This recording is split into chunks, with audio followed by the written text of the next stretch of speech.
Wang Ling sneezes and the entire classroom holds its breath, not because it's flu season, because last time he sneezed, 3 desks spontaneously combusted and nobody could explain why.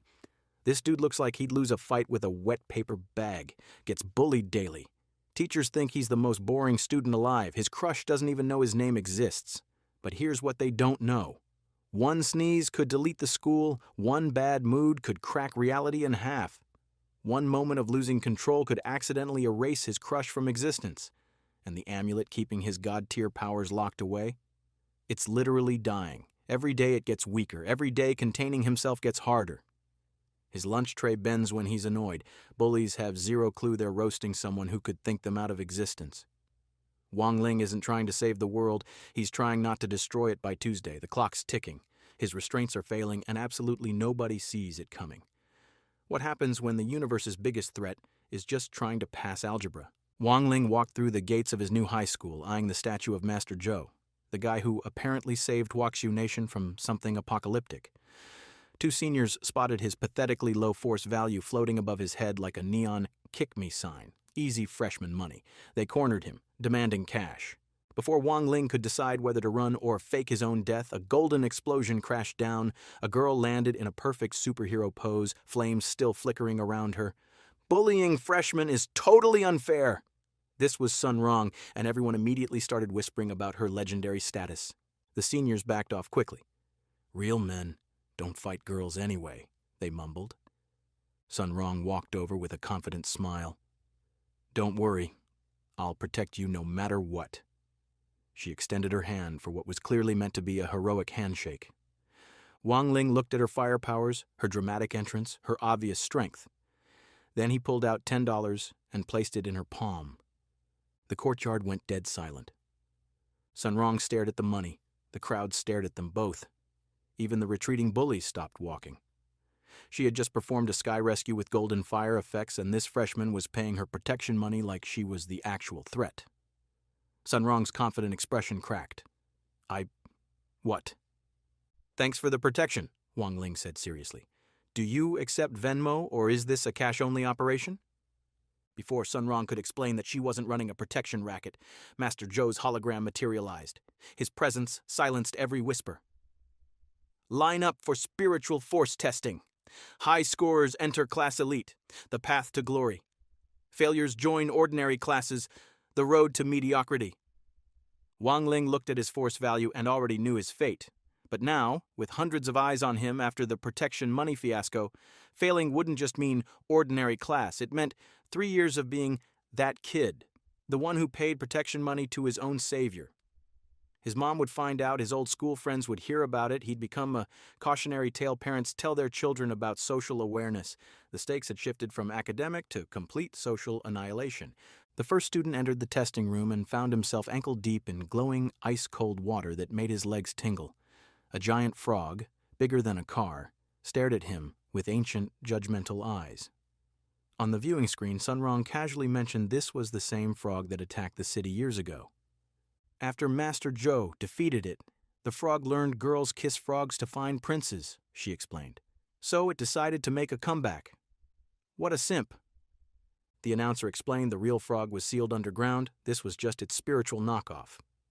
Students had to break through the frog's barrier with their own force. Most couldn't even scratch it.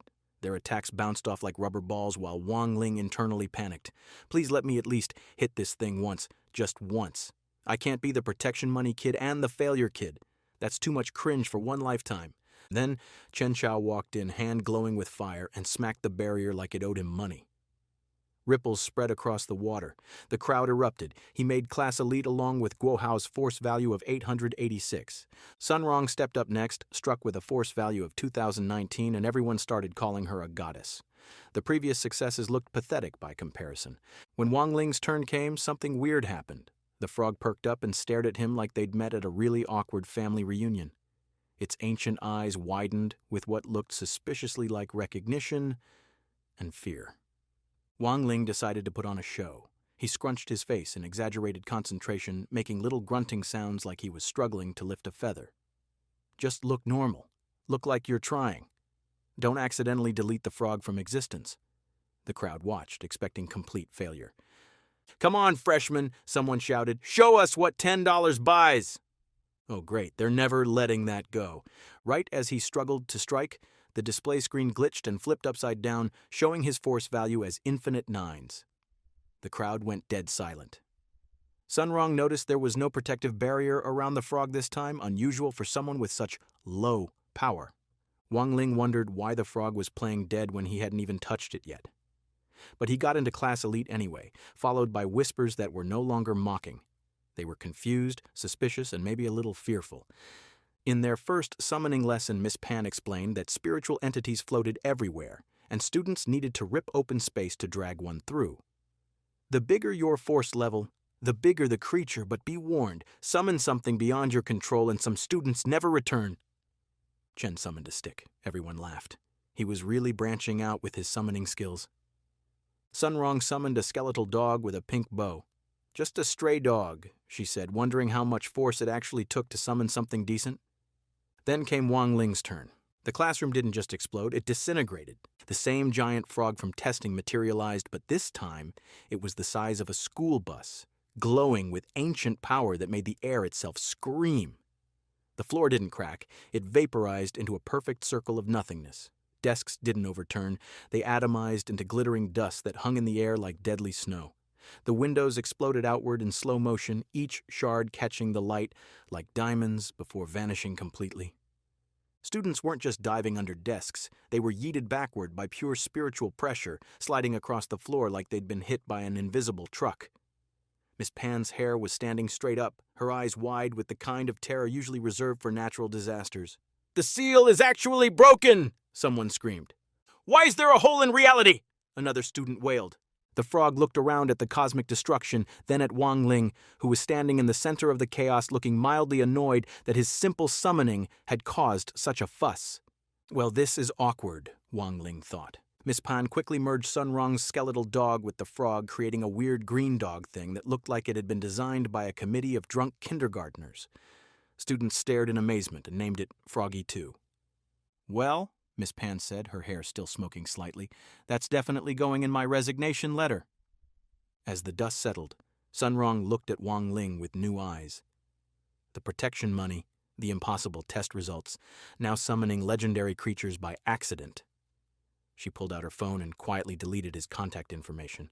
Something told her she might need his protection more than he needed hers. His problem started the literal moment he was born. While other babies cried helplessly, Wang Ling crawled out of his mother's womb completely unassisted, stood up, and apparently tried to high-five the doctor. His parents stared in absolute horror at their newborn who had just performed what medical textbooks would later describe as physically impossible and probably demonic. The doctor pulled them aside and whispered, "Listen, I've delivered over 3,000 babies. None of them have ever introduced themselves." Things escalated quickly from there. When his parents bought him a limited edition dragon-slaying sword for his 5th birthday, he shattered it with one curious poke. His mother had secretly bought a knockoff to save money, but watching even a fake legendary weapon crumble like a stale cookie still traumatized everyone present. "Happy birthday, sweetie." Crack. "We're moving houses again." But the real disaster came on his 6th birthday. Wang Ling tried to blow out his candles like a normal kid and accidentally incinerated the entire house. Not burned down, incinerated. The fire department found a perfectly circular crater where their kitchen used to be. The insurance investigator quit his job that day. His report simply read, "I don't get paid enough for supernatural bullshit." The final straw came when 6-year-old Wang Ling casually one-shotted a level 10 giant frog that had been terrorizing the district for months. Government specialists had tried everything. Military forces had failed. Professional cultivators had been hospitalized. Then this kindergartner walked up and said, "Mr. Frog, you're being too loud." Boom! The frog evaporated. The incident made national news. His parents managed to keep his identity secret, but that night, they had the conversation every parent fears. "Our child isn't just powerful, he's an extinction event with a backpack." They gave him a protective amulet and daily golden pills to suppress his power, but even restrained, he could still accidentally delete small buildings. His father worked desperately with spiritual engineers to create better containment. Until then, Wang Ling's plan was simple. Attend school, blend in, try not to breathe too hard.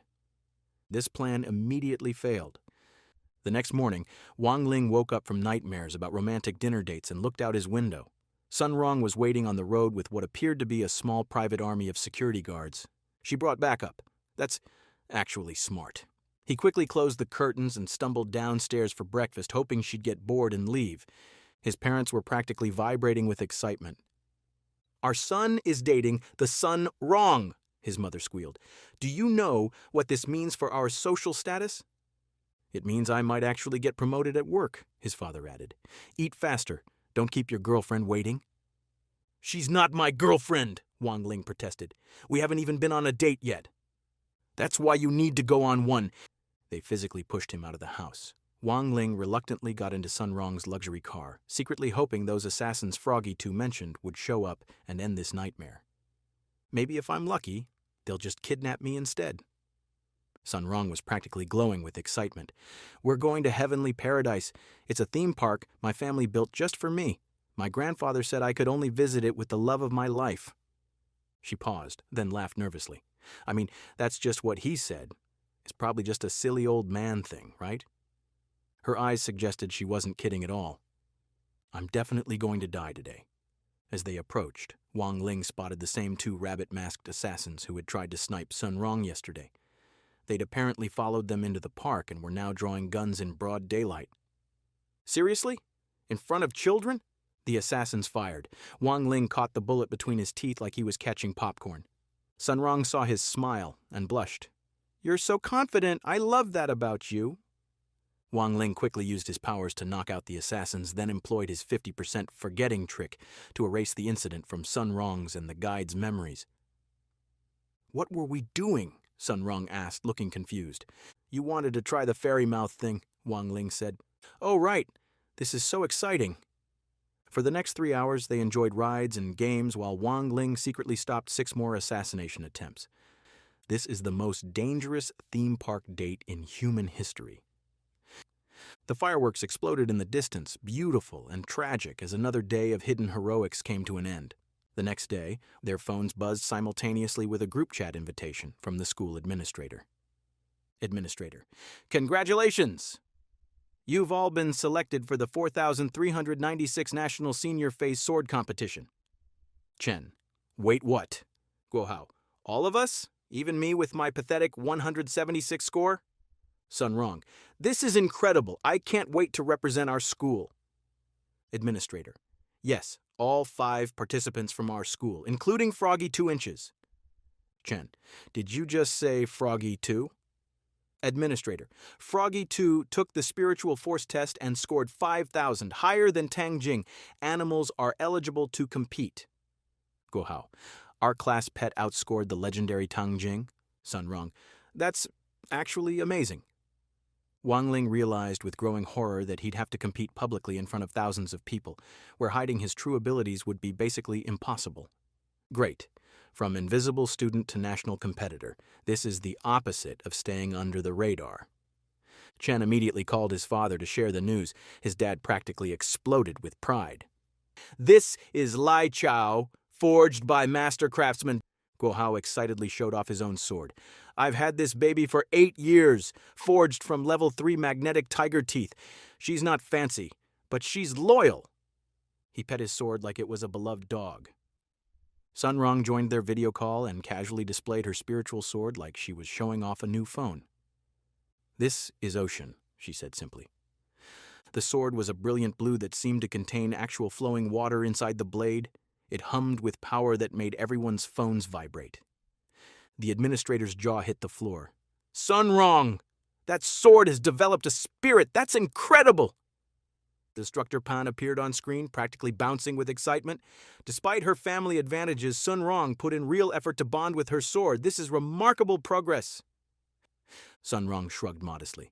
"My family forged 13 backup swords, just like Ocean, in case this one breaks during competition." 13 backups, Wang Ling thought. She has more spare swords than I have pairs of socks. The administrator launched into teacher mode.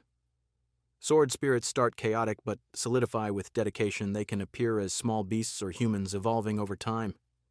The best cultivators have sword spirits that can actually think and strategize independently. Chen: "So basically, Your sword becomes your battle buddy? Administrator. Exactly. You'll learn more in advanced classes. Everyone should focus on bonding with their swords before the competition.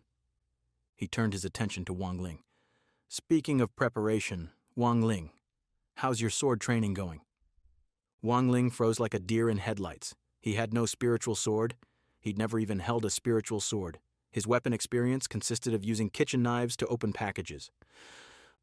All eyes turned to Wang Ling. His friends started pestering him immediately. Chen. Okay, your turn. Show us your sword. Guo Hao. Come on, don't be shy. Everyone else shared. Sun Rong. I'm really curious what kind of weapon you chose.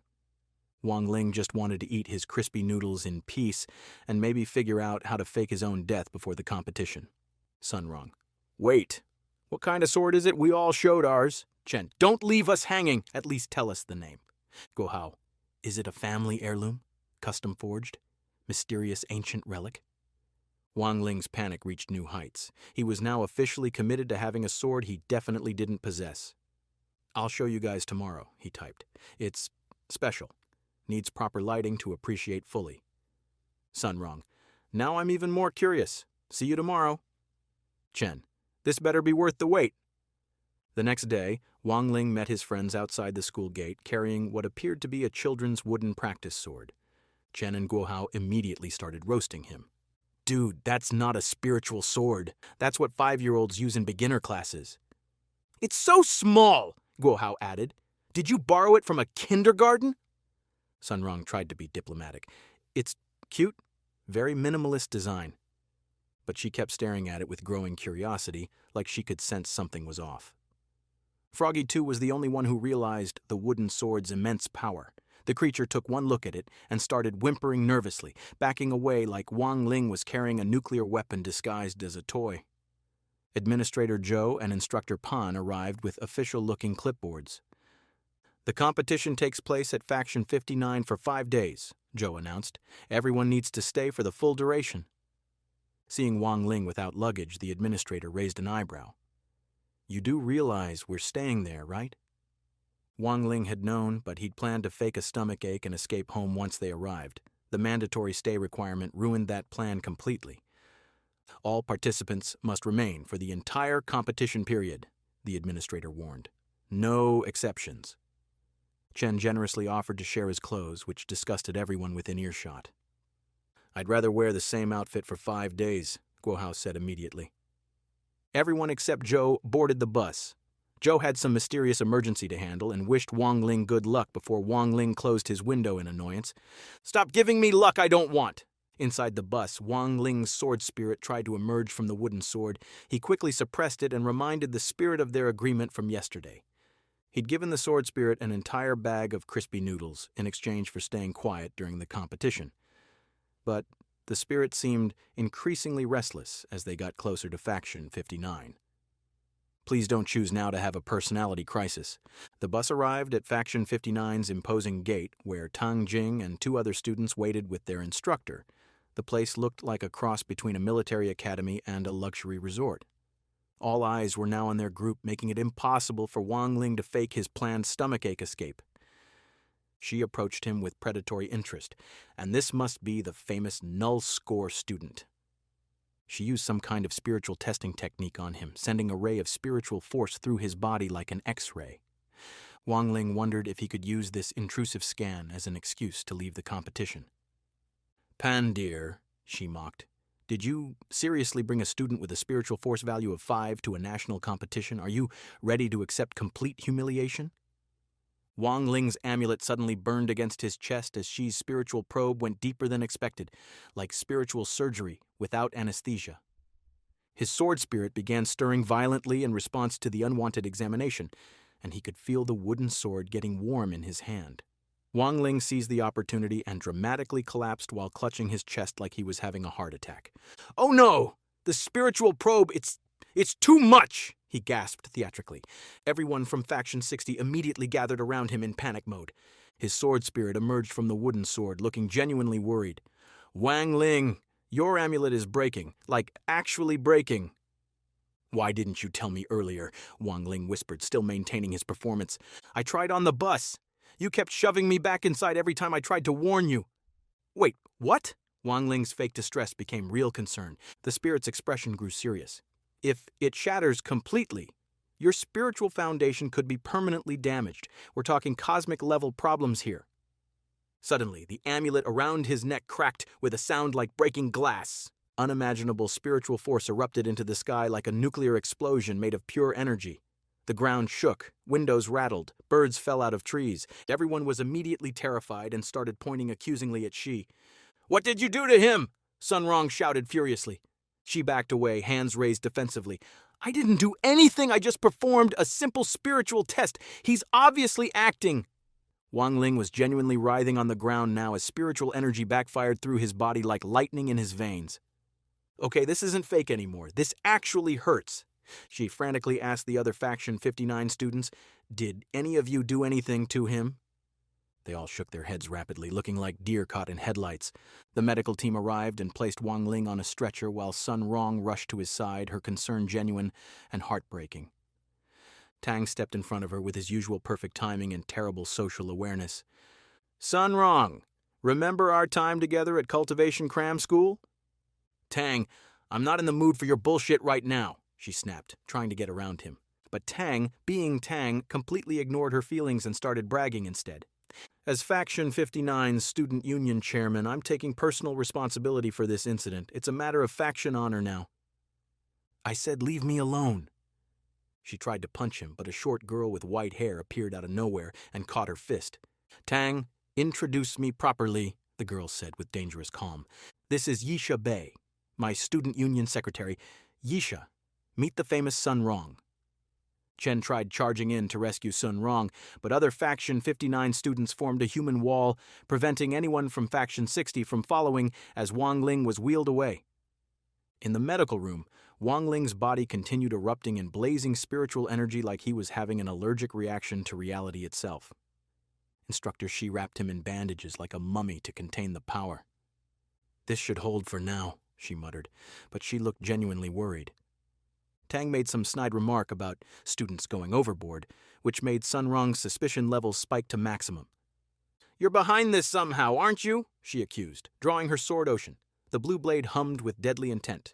The administrator quickly stepped between them. "Everyone calm down." No sword fights in the medical wing.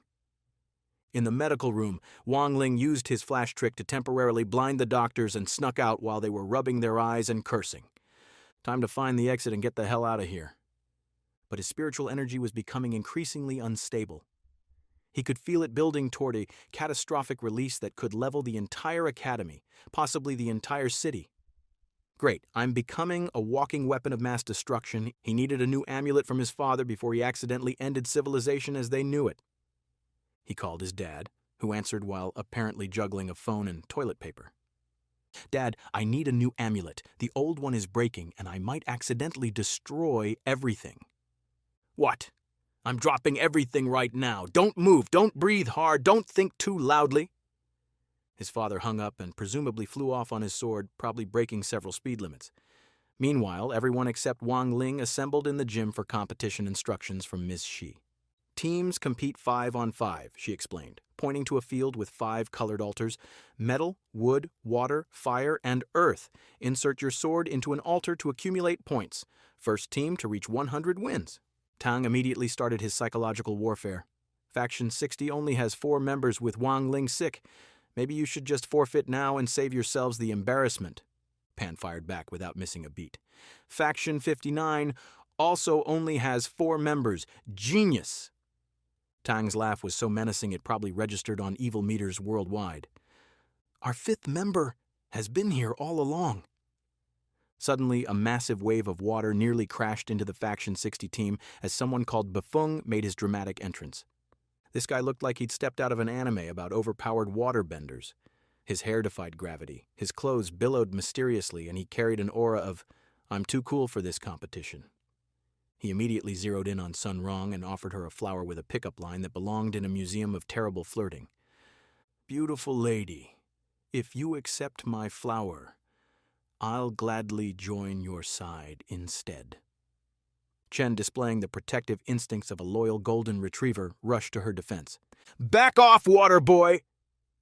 Befeng proved to be immensely powerful, throwing Chen away with his spiritual energy like he was tossing a paper airplane. Chen got up to attack again, driven by righteous anger and probably a concussion.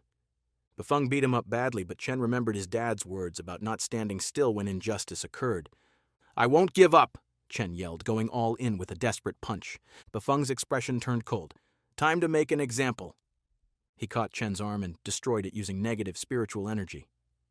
Chen's scream echoed through the gym as his arm bent in ways arms definitely shouldn't bend. At that exact moment, Wang Ling wandered into the gym thinking he'd found the exit. Why is everyone screaming, and why is Chen flying through the air? Wang Ling caught Chen as he came flying toward him.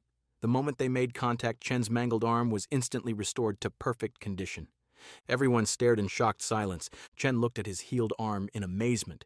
"How did you—" The amulet around Wang Ling's neck cracked visibly, a hairline fracture spreading across its surface like a spider web.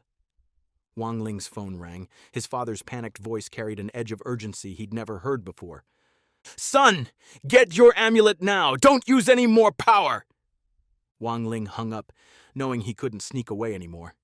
He'd used his healing ability to save Chen, further damaging his cosmic containment device. One more use and this thing might shatter completely. Then everyone gets to see what happens when a god tries to blend in at high school. Befeng stared at Wang Ling with growing confusion and suspicion. How did you repair his arm? What kind of technique was that? To test his theory, Befeng suddenly threw a full-power punch at Wang Ling's face. Wang Ling calmly took the blow like he was being hit with a feather pillow and fell to the ground with all the drama of a soccer player. Befeng was shocked beyond words. His punch should have pulverized a normal student, but Wang Ling seemed completely unaffected.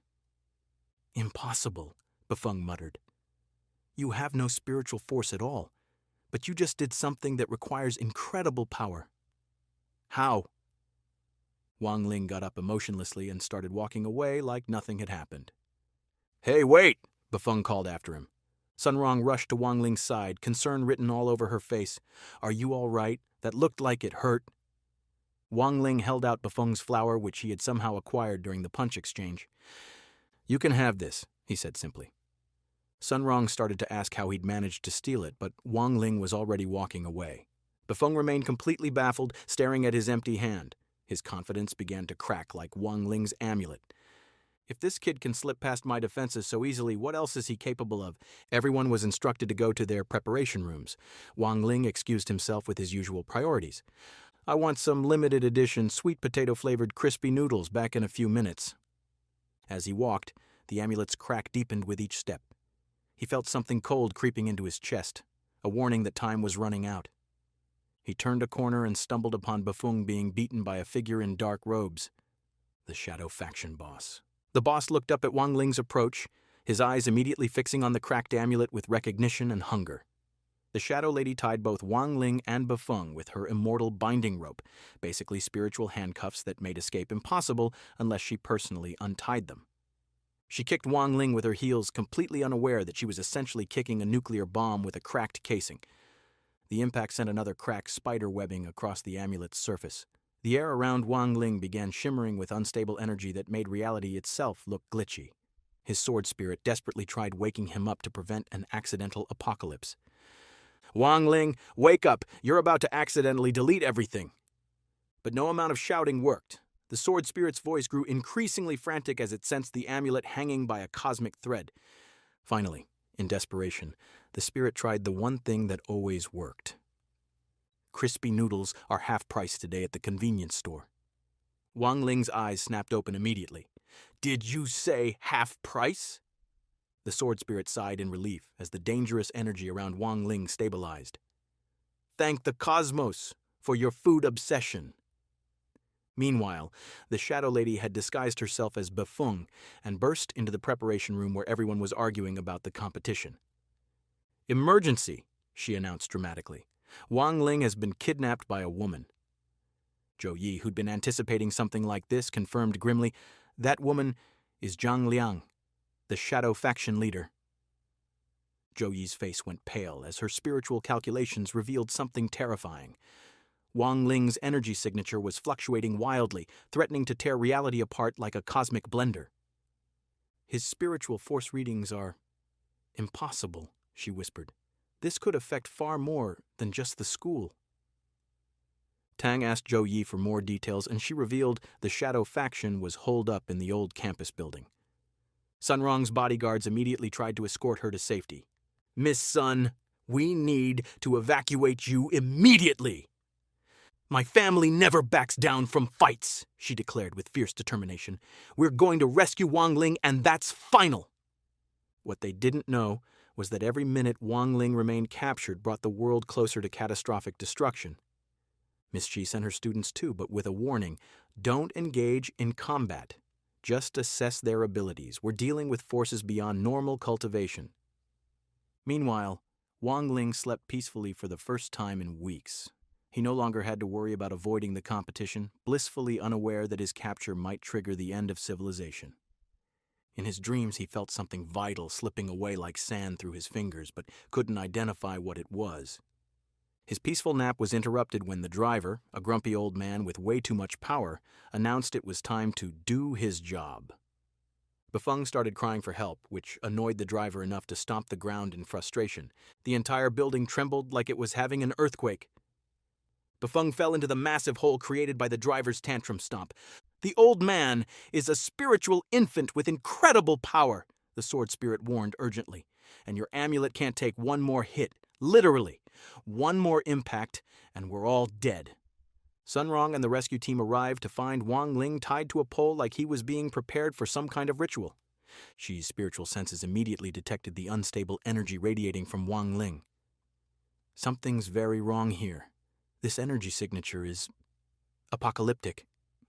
The driver launched his attack using weaponized wolfberry seeds because apparently even healthy snacks could be deadly in the right hands. "Yellow Disc Treasure House," he shouted, summoning golden cavalry that looked like they'd ridden straight out of ancient legend. Sun Rong instructed her bodyguards, "Keep your heads down!" Then she took on an entire spiritual army by herself. She summoned all her ocean swords, creating a beautiful and terrifying display of aquatic weaponry. Surprisingly, she held her own against the overpowered driver for several minutes. But his power was overwhelming. Sun Rong began losing altitude rapidly, plummeting toward what would definitely be a fatal impact. Wang Ling watched helplessly from his restraints, facing an impossible choice. Let Sun Rong die, or use his powers to save her and break the amulet, dooming everyone. He activated his time manipulation ability, rewinding to the moment when the driver stomped the ground. With the time advantage, Wang Ling subtly guided events so the driver would be defeated. The driver was bound with the immortal binding rope, and everyone was shocked to see Zhou Yi there. "Zhou Yi, how did you get here so fast?" Tang asked. "I flew really quickly," Zhou Yi replied, confused by his own false memories. As always, Zhou Yi got the credit while Wang Ling maintained his low profile, though his sword spirit warned that even loud cheering from the crowd could finish off the amulet. She told the press, "All hostages have been rescued. The perpetrator appears to be possessed by the remnant soul of an ancient devil." What she didn't reveal was her growing suspicion that Wang Ling might be connected to forces far more dangerous than any ancient devil. The Seven-Star Squad investigated the building. One member asked Wang Ling about the massive hole in the floor. "Was this from the battle?" "It was already there," Wang Ling replied casually. As soon as the investigator left, his sword spirit emerged from the hole. "What should I do with the real Bafeng? He's unconscious down here." "Keep an eye on him. Don't let him out. If he can't participate, maybe they'll cancel the competition." The sword spirit's expression was grim. "Participating in any competition will require using your powers. That means certain amulet destruction and probable global catastrophe." He didn't know the Shadow Lady, disguised as Bafeng, would be competing in the real Bafeng's place. The next day, to his absolute dismay, Wang Ling was forced to participate in the very competition he desperately tried to avoid. Students received their competition briefing. No flying above 5 meters. The battle area has a special restoring field so your cultivation won't be affected even if you're injured. Wang Ling realized with growing dread that the restoring field would amplify any spiritual energy release, making an amulet break even more catastrophic. They surrendered their phones and received Bluetooth earphones for team communication. Everyone was cheering and excited except Wang Ling, who felt like he was walking into his own execution and possibly everyone else's. I have to participate as an obligation to friends who tried to save me, even though I didn't need saving. Now I'm literally carrying the weight of the world, and one wrong move kills everyone who's cheering for me. The competition began with fanfare and press photos. Each camera flash seemed to make the amulet's cracks glow ominously. "Please find a way out before it's too late," his sword spirit begged. At Tang's request, Sheba used her skills to gather spiritual data on their opponents. Her readings on Wang Ling showed power levels fluctuating so wildly that her equipment kept displaying error messages. "These numbers make no sense," she muttered. "It's like he's registering as both incredibly weak and impossibly powerful simultaneously." At that exact moment, Wang Ling's father came running with a replacement amulet, but stopped dead when he saw the competition had already begun. His eyes locked onto his son's current amulet, completely shattered except for a few threads of spiritual energy holding the pieces together like cosmic duct tape. Joe spotted him and got excited. "Master's father, you're here!" Wang Ling's father quickly explained the situation, leaving Joe shocked beyond words. Joe's face went white as paper. "You're telling me Wang Ling is essentially a walking nuclear bomb, and we're all trapped in an arena with him during the highest energy event of the year?" "Pretty much, yeah. And if that amulet breaks completely, then this competition becomes everyone's last competition, ever." In the arena, Wang Ling stood with his team, smiling and waving at the crowd, while internally calculating how many people he might accidentally vaporize if he sneezed too hard. "This is fine. Everything is fine. I just have to win a national competition without using any powers, while wearing broken cosmic safety equipment in front of thousands of people. And what could possibly go wrong?" Faction 59 hacked into the competition system like they were playing a video game with cheat codes. Everyone except Bafung spawned in the same location, while all of Faction 60 got scattered across the map like a bad respawn system. She used her power to track team locations, but couldn't detect Wang Ling due to his artificially low force readings. Her inability to find him filled her with dread. If she couldn't track the walking apocalypse, she couldn't warn anyone when he was about to accidentally delete them from existence. Chen landed at the West Metal Altar, Sun Rong at the North Water Altar, Froggy 2 at the South Fire Altar, and the fake Bafung was also at the Fire Altar. Tang analyzed the positions like a military strategist. Considering everyone else's locations, Wang Ling must be at the East Wood Altar. What Tang didn't realize was that he'd just directed his entire faction straight toward the most dangerous person in human history. 59 member with spiky orange hair immediately sprinted toward Wang Ling's location like he was chasing a championship prize instead of potential death. Guo Hao found himself in the same area as several Faction 59 members and decided to eavesdrop from behind a rock, hoping they'd just ignore the area and leave. Tang spotted movement and launched an attack, but Guo Hao had cleverly left a paper decoy in his place. Tang stabbed the fake Guo Hao triumphantly. "Got you!" The real Guo Hao was already sneaking away to follow Orange Hair Guy toward Wang Ling's location. Guo Hao's protective instincts kicked in. If Wang Ling got cornered and forced to fight, the resulting explosion would vaporize everyone in the arena, including the cheering crowd. "I only have 2 paper dolls left," Guo Hao muttered anxiously.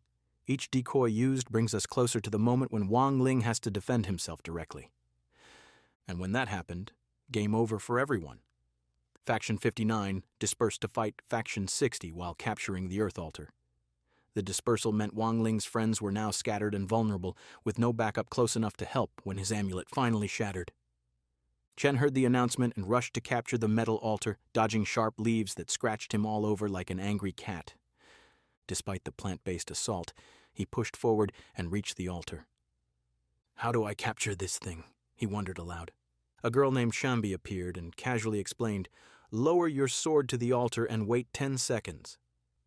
Chen, being a gentleman, refused to fight women. "I'll give you 3 free moves if you help me figure this out." "I'm not very smart," Shambi replied innocently. Suddenly, Chen's body betrayed him as she used the web of dimensions trick, making him hit himself with false neural signals. "Why am I punching myself? This is humiliating!" Chen's violent struggles sent shockwaves through the spiritual field. At the fire altar, Froggy 2 and fake Bafung were exchanging punches in what looked like a kaiju battle between a frog dog and a waterbender. Each explosive blow sent tremors through the competition grounds. Froggy 2 tried harnessing Befeng's negative energy to power up, but despite absorbing massive amounts of energy, was ultimately defeated. The Shadow Lady, disguised as Befeng, captured the fire altar with a triumphant laugh. At the wood altar, Orange Hair Guy found Wang Ling lying motionless and considered himself the luckiest person alive. Easy target, he thought, moving toward the altar. Wang Ling regained consciousness after hearing through his earphone that Froggy 2 had mentioned something about breaking seals with negative energy. His blood ran cold. If Froggy 2's seal broke while his amulet shattered, the combined negative energy release would create an unstoppable chain reaction. Think Chernobyl, but with cosmic consequences. As Orange Hair Guy prepared to attack, Guo Hao intervened with a flying tackle. "Leave my friend alone, you discount anime villain!" They engaged in serious combat while Wang Ling watched emotionlessly, like he was binge-watching a show he couldn't pause. At the water altar, just as Sun Rong was about to capture it, Tang attacked with the timing of someone who'd been planning this ambush for months. They battled fiercely, their sword spirits creating light shows that probably violated several environmental regulations. Tang taunted her about their cultivation school history. "Remember when our ancestors shared sacred bonds? Good times." An announcement boomed across the arena. "Faction 59 has captured 4 altars." Sun Rong tried her ocean dance technique, but Tang countered with his blowing snow trick, freezing her water attacks mid-flow. Fake Befeng joined the fight at Tang's request. Now facing 2 formidable opponents, Sun Rong realized she was in serious trouble. Her water escape technique was useless with all the ice around. Wang Ling watched through his spiritual connection as Sun Rong faced overwhelming odds. The moment Wang Ling's power activated, his amulet didn't just crack, it began disintegrating. Pieces turned to glowing dust that drifted away like radioactive snow. The powerful force whipped the wind and shattered Tang's ice, giving Sun Rong the opportunity to escape. Tang felt the massive surge of negative energy and his eyes lit up with interest. "That's even stronger than Befeng's power. I need to investigate this."